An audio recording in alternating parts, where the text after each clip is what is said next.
Bonjour encore, Pierre-Étienne. Merci encore d'être venu pour cette petite capsule. Aujourd'hui, on va traiter, si tu veux bien, puis en quelques phrases seulement, l'importance de protéger notre lac, notre beau lac des Îles, et ça à partir de nos rives, la bande riveraine. Explique-nous en quelques mots, c'est quoi une bande riveraine, qu'est-ce qu'on doit faire, quelle sorte d'arbres qu'on peut planter, comment ça se fait et son rôle de protection au lac. Bien, on dit souvent avec raison que la bande riveraine, c'est le bouclier des lacs. C'est ce qui va protéger à partir de nos propriétés là, la qualité de l'eau et de notre rive en tant que telle, puisque la bande riveraine joue plusieurs fonctions. La première, c'est de retenir le sol de notre rive pour éviter justement que les vagues viennent manger ou éroder la rive. Donc avec les racines, ça va retenir tout ça. Okay. Le deuxième rôle, c'est un rôle de filtration en profondeur. Donc, c'est un petit peu comme le traitement tertiaire de notre fosse septique. Là. Ce qui pourrait arriver là, de notre champ d'épuration ou d'une fosse septique défectueuse serait puisé en partie capté par les racines des arbres, entre autres, là, qui sont plus profondes. Aussi, ça va capter ce qui va ruisseler à la surface. Fait que les nutriments, les engrais, les particules de sol qui vont vers le lac vont être captés, qui vont rester dans la bande riveraine au lieu d'aller au lac. Et un autre aspect, c'est l'ombre. Donc ça va garder l'eau plus froide, mieux oxygénée pour le lac, tout en étant un habitat pour plein d'espèces d'animaux, évidemment. D'accord. Et si jamais on plante des vivaces, parce que c'est beau des fleurs, il ne faut surtout pas mettre dans l'engrais. Parce que l'engrais, c'est un polluant qui va rentrer dans l'eau et qui va détruire notre lac. Exactement. OK, d'accord. Si vous ne voulez pas avoir énormément d'algues et de plantes aquatiques qui prolifèrent devant chez vous exagérément, il ne faut pas mettre d'engrais parce que ce qui fait pousser les plantes sur terre, si ça va dans l'eau, ça va faire pousser aussi les plantes aquatiques.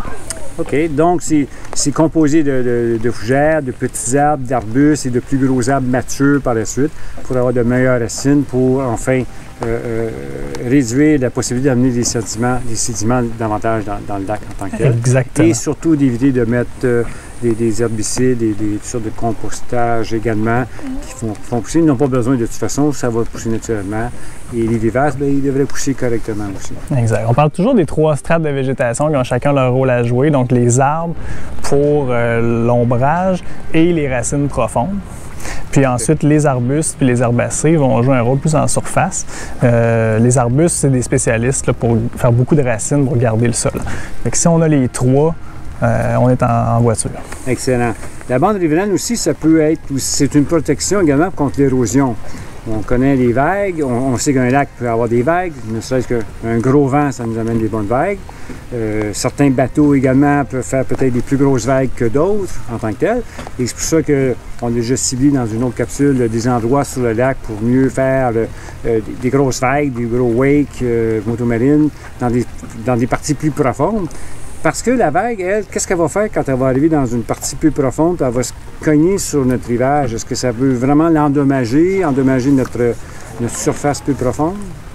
Bien, c'est ça, les vagues, surtout les plus grosses, là, qui ont le plus d'énergie, vont souvent faire des dommages aux propriétés, là, au rivage, à cause de la force de l'impact. Puis, ça va remettre beaucoup de matière en suspension dans l'eau, ce qui va avoir des effets néfastes là, sur la qualité puis l'habitat des poissons aussi. Il y a aussi la proximité des rives. Évidemment, plus on est proche, plus la vague va être forte quand elle va atteindre le rivage. Puis, il y a la profondeur qui est très importante. Un bateau, par exemple, un wakeboat, là, qui est à son maximum, si on veut, peut aller brasser les sédiments dans le fond de l'eau jusqu'à 5 mètres de profondeur. 5 mètres? Donc, c'est quand même assez profond. C'est quand même beaucoup. Oui.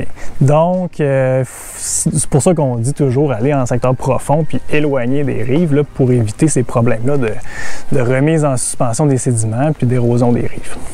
Bien, je te remercie énormément, Pierre-Étienne, de ces informations-là. C'est des capsules très, très, très éducatives. Et j'invite aussi tout le monde à aller visiter le site de l'Association de protection du lac des Îles. Il y a encore beaucoup d'autres informations à y recueillir sur le site. Donc, merci à Cobali également de votre très grande participation.